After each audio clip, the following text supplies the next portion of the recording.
শৈশবকাল সব মানুষের জীবনের সব থেকে সুখকর কয়েকটা বছর, যে সময় নেই কোনো চিন্তা ভাবনা, নেই কোনো পড়াশোনার চাপ, শুধু প্রাণভরা আনন্দ, খেলাধুলা আর মজা। ছোটবেলায় আমরা বুঝতেই পারি না এই দিনগুলোর কি মাহাত্ম্য, আর বড় হয়ে বারবার নিজের ছোটবেলাকে ফিরে পেতে চাই। তাই শৈশবের সেই প্রাণভরা আনন্দকে আর একবার চেটেপুটে উপভোগ করার জন্য আজ আমরা যাচ্ছি স্যান অ্যান্টোনিও সি ওয়ার্ল্ডে। তবে শুধু রাইডসে চড়ার আনন্দ নয়, আজ এমন কিছু সি অ্যানিমেলের শো দেখবো যেটা হয়তো ইন্ডিয়াতে থাকতে কোনোদিনও দেখতে পেতাম না। তবে আজকের ব্লগটা শুরু করার আগে তোমাদের একটু বুঝিয়ে বলি যে আমরা কোথায় থাকি আর আজকে আমরা কোথায় যাচ্ছি। সো হ্যালো এভরিওয়ান, কেমন আছো সবাই? আমি Nilanjana and very warm welcome to my channel. আমরা থাকি ইউএস এর সেকেন্ড লার্জেস্ট স্টেট টেক্সাসে। টেক্সাস স্টেটের পপুলার কিছু শহরের নাম হলো ডালাস, হিউস্টন, স্যান অ্যান্টোনিও, অস্টিন। এগুলোর মধ্যেই আমরা থাকি হচ্ছে হিউস্টন। আর আজ আমরা যাচ্ছি হিউস্টন থেকে স্যান অ্যান্টোনিও। প্রায় 325 মাইল রাস্তা, যেতে সময় লাগবে 3.5 ঘন্টা। সকাল 10:30টায় এই পার্কটা খুলবে, তাই আমরা বেশ সকাল সকাল রওনা দিলাম।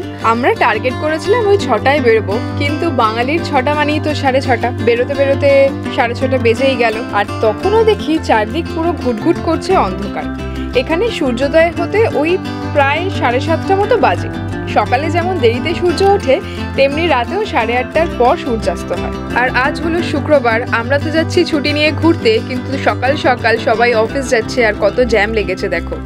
কোনোদিন তো এত সকালে ঘুম ভাঙে না, তবে আজকে সূর্যোদয়ের সময় আকাশের রং পরিবর্তন দেখে মন একেবারে খুশি হয়ে গেল। 1.5 ঘন্টা ড্রাইভ করে আসার পর এই জায়গাটা হলো দুটো শহরের মাঝে ট্রানজিশনের জায়গা।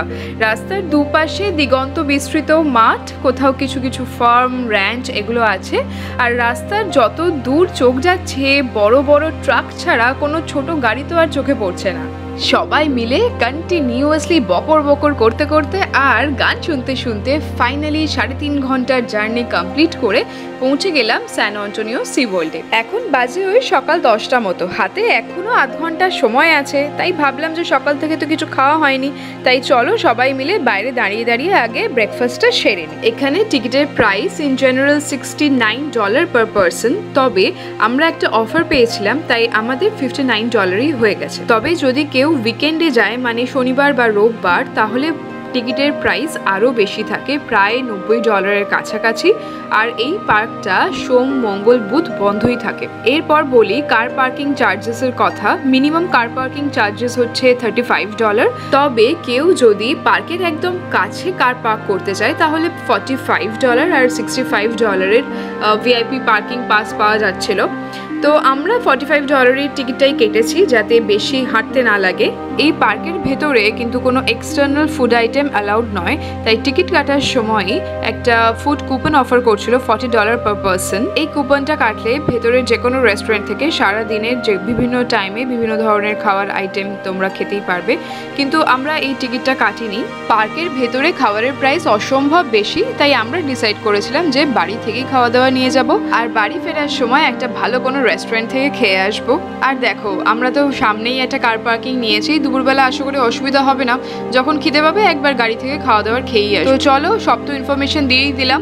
তোমরা যারা টেক্সাসের কাছাকাছি থাকো তো এই জায়গাটা একবার ঘুরে দেখতে পারো, বেশ ভালোই লাগবে। ভেতরে ঢুকেই প্রথমেই এই বিশাল আকার মহারথীর সাথে দেখা।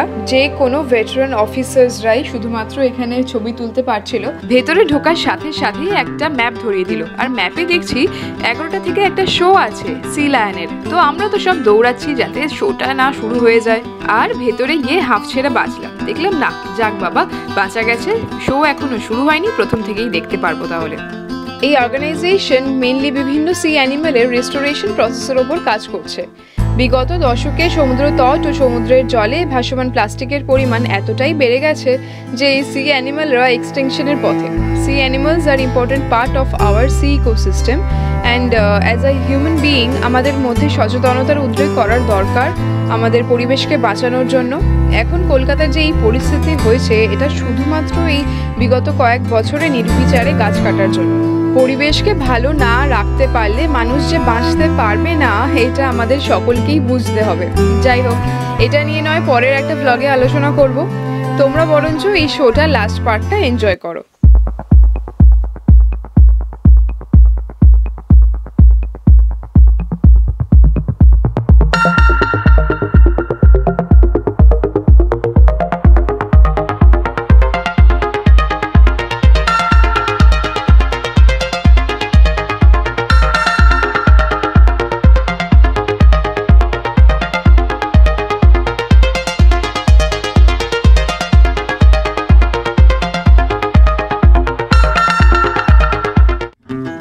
এই শোটা শেষ হতে না হতেই ম্যাপে দেখলাম 11:30 থেকে আবার আরেকটা শো আছে, আর আবার ছোটাছুটি শুরু।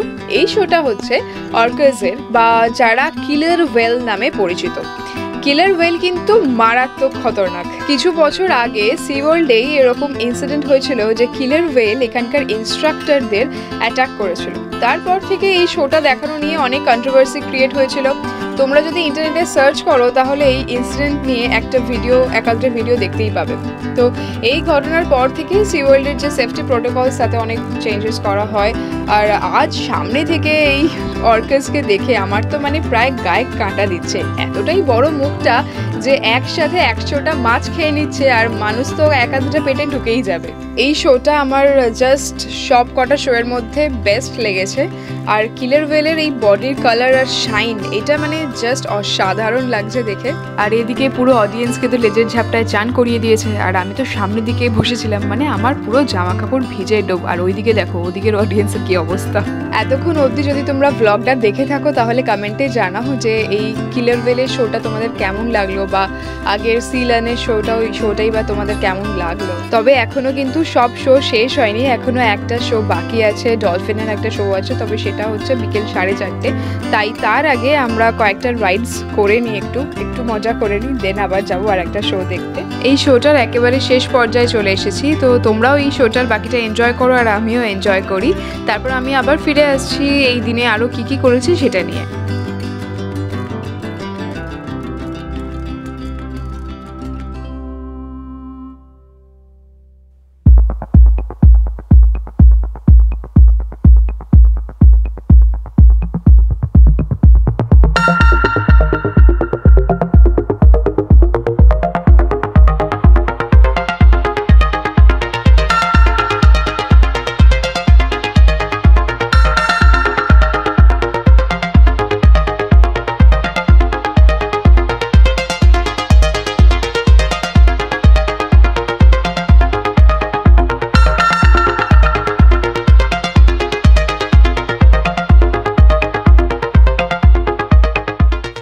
আজ সপ্তাহের মাঝে এসেছি বলে বেশ কিন্তু সুবিধা হয়েছে, জানো তো।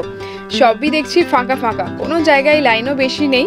লোকে সাধারণত যারা সি ওয়ার্ল্ডে আসে তারা বলে যে একদিনে সব কটা শো দেখা আর রাইডস চেপে এনজয় করা পসিবল হয় না, মোটামুটি 2 দিন তো সময় লাগেই।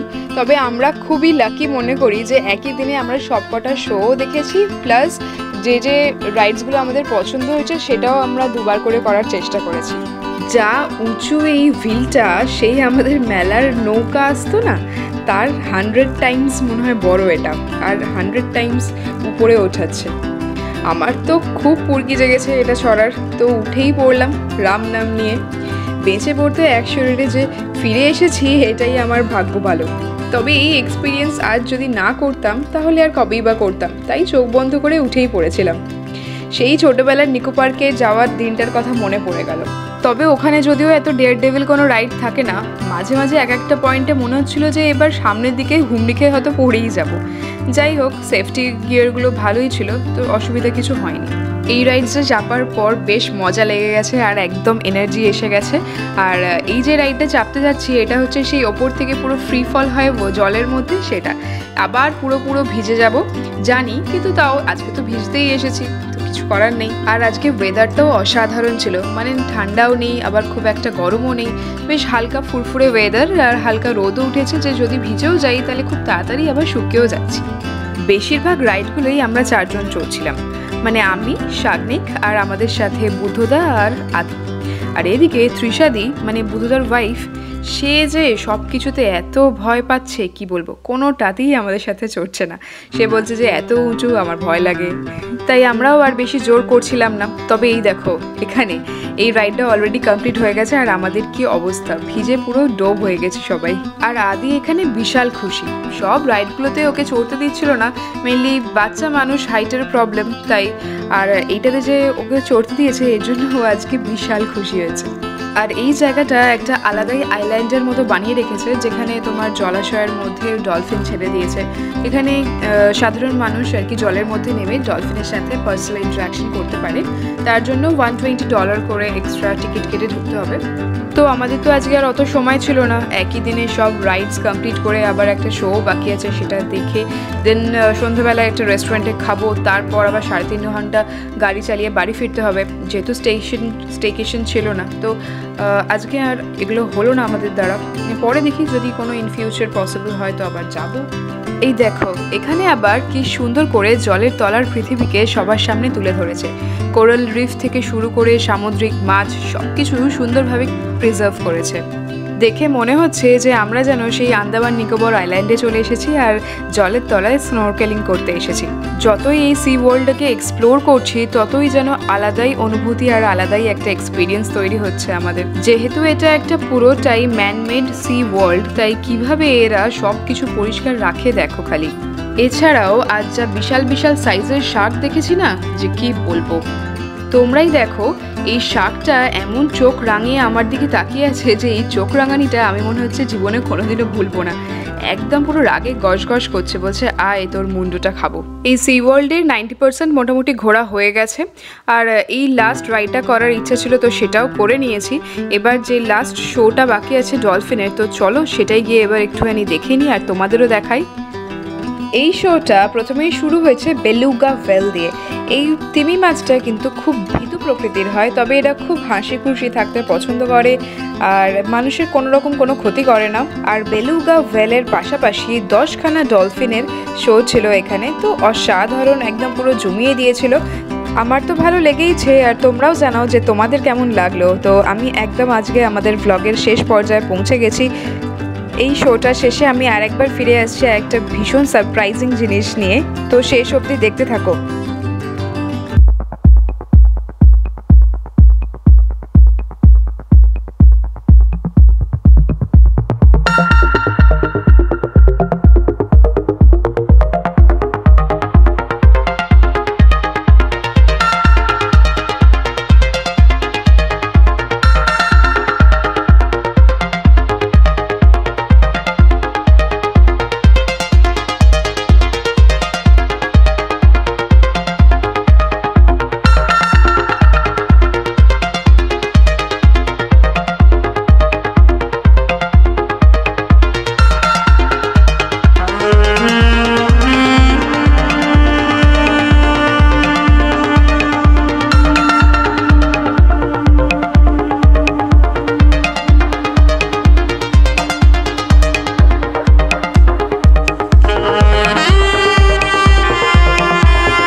শোটার শেষে আর একটা যে জিনিস দেখে আমি পুরো আশ্চর্য হয়ে গেছিলাম সেটা হলো পেঙ্গুইন। কিভাবে যে এই গরম জায়গায় বরফের পাহাড় তৈরি করে পেঙ্গুইনকে রেখেছে সেটা তুমি দেখলেই অবাক হয়ে যাবে। আমি জাস্ট স্পিচলেস হয়ে গেছিলাম।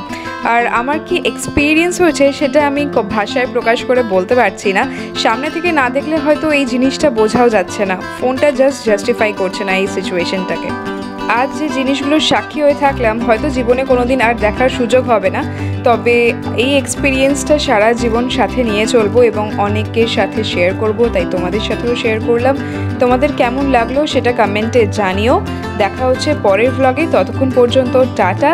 আর আমার চ্যানেলটা ভালো লাগলে সাবস্ক্রাইব করো, এরকম আরও অনেক ইন্টারেস্টিং আর ইনফরমেটিভ ভ্লগ নিয়ে আসবো ইন ফিউচার তোমাদের জন্য। তো আজকের ভ্লগটা এখানেই শেষ করছি, টাটা।